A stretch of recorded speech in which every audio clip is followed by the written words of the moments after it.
விஞ்ஞானத்துக்குள்ளேயும் உண்மைகள் உண்டு, மெய்ஞானத்துக்குள் உண்டு.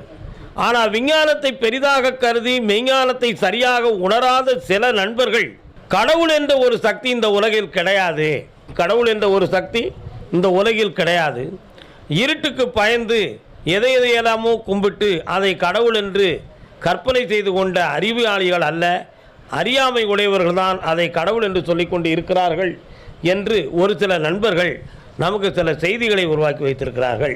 ஆனால் இருட்டுக்கு பயந்துதான் என்று சொன்னால் இருட்டை ஒழிப்பதற்கு ஒளியை தவிர விஞ்ஞானி வேறு எதையும் கண்டுபிடித்ததாக அவருக்கு காட்ட முடியுமா?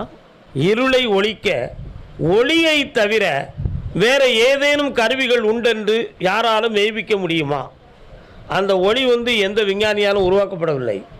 அது இந்த உலகில் இருள் எப்படியோ அதுபோல் ஒளியும் உண்மையானது, அதுவும் இயற்கையானது, அதுவும்